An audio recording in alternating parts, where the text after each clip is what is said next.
हैं आप यहाँ पे आएँ और अपने आप बीती हम सभी माँ भक्त को बताने की कृपा करें कि आपका भी नाता दरबार से बहुत दिन से लगा है। आप भी सेवा कार्य में लगी रहती हैं और जो भी आदेश निर्देश होता है उसका पालन करती हैं। इसलिए हम सभी माँ भक्त को बताने की कृपा करें कि आपका नाता कैसे लगा, आपकी समस्या का समाधान कैसे हुआ। जय माता दी। जय गुरु श्री माता गुरु श्री की जय। जय। श्रद्धे भैया जी की जय। हम वृंदावन, मेरा नाम अनीता देवी है, वृंदावन कॉलोनी से चलकर आती हूँ। माता जी के शरण में 18 साल हो गया, लेकिन मेरे जीवन में बहुत ही दुख आया, बहुत झेले हमने। मेरे पति का डॉक्टर ने इलाज जब करने लगा तो कुछ निकलता नहीं था। जब नवरात्र आता था तो ब्लड का उल्टी करते थे, पूरे बोलते बतियाते खाते पीते अचानक में ब्लड का उल्टी होने लगता था। आनंद लोग हॉस्पिटल में जब हम लोग लेकर गए तो डॉक्टर पूरा इलाज किया तो कह रहा है कि मेरे समझ में नहीं आ रहा है ब्लड का उल्टी कहाँ से आ रही है, और घबरा गए हम लोग। फिर दूसरा नवरात्र आया, फिर ब्लड का उल्टी पहले ही नवरात्र से स्टार्ट हो जाता था।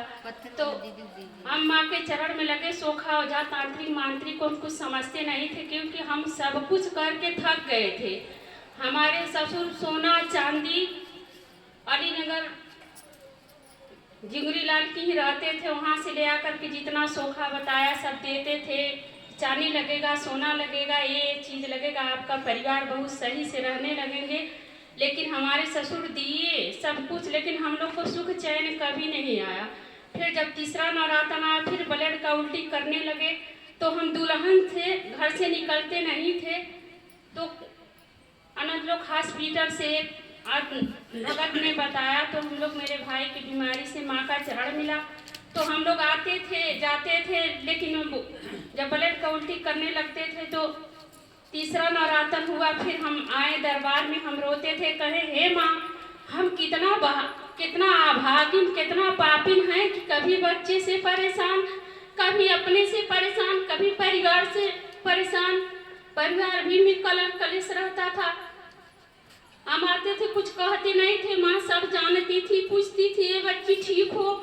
हम कुछ माँ से बताते नहीं थे, कहें जी माता जी हम ठीक हैं, लेकिन कहें हे माँ आप तो सब जानती हैं हम कितना अभागिन कितना पापिन है कि हम ही एक उतने बड़े परिवार में हम ही को दुख हो रहा है।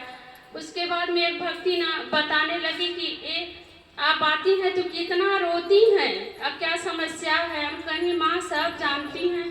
तो कहें लगे हम रो रो करके बताने, तो कहें कि अपना पति को लेकर आप यहाँ आइए माँ के चरण में, जब आप डॉक्टर के पास जाएंगी तभी तो डॉक्टर इलाज करेगा, और माँ के चरण में ले आइए। हम रोने लगे कि नहीं वो खड़ा नहीं हो पा रहे हैं।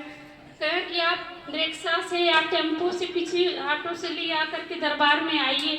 हम अपने भसुर से रोकर कहने लगे कि हम इनको पचपड़वा दरबार में भैया ले चलिए। कहा ठीक है, साइकिल पर घुघरा करके उनको ले आए। माँ बैठी थी और भैया जी थे। हम पूरे रिपोर्ट करके ले करके माँ के चरण में फेंक करके हम रोने लगे कि हे माँ हम कितना पापिन कितना अभागिन है, इनको कुछ हो जाएगा तो हमारे बच्चे 3 ठो बिखर जाएंगे, हम कहाँ जाएंगे। भैया जी चुप होने लगे। माँ कहीं छोड़ दीजिए भैया जी। उसके बाद में माँ समझाने लगी कि ए अनीता जी हम पर विश्वास है। हम लोग कहे जी माता जी विश्वास है, हम पर विश्वास है, आप विश्वास की हैं, लेकिन वो ठीक हो जाएंगे, आप घबराइए मत। और उनको बुला करके माता जी सीने पर हाथ होत रख दी। हम लोग बहुत से दुख आया, बहुत झेले, लेकिन आज विश्वास है, दुख आता है दुख चला जाता है। माँ पर विश्वास की आज तक हमारे पति एकदम ठीक है, कभी ब्लड का उल्टी नहीं हुआ। इतना साल से एकदम अच्छे खासे हैं। माँ पर विश्वास किए, हम लोग को कल्याण बहुत दुख झेले, लेकिन हम पचपड़वा दरबार छोड़ते नहीं हैं। जब अतवार मंगल आता है तो जल्दी जल्दी घर का काम करते हैं और जी लगा रहता हमको दरबार में जाना है। तो माँ जैसी हमारे कल्याण की हैं वैसी माँ सभी भक्तों पर दया कृपा रखें। बोलिए सच्चे दरबार की जय। सतगुरु श्री माता गुरु श्री की, सदे भैया जी की जय माता दी।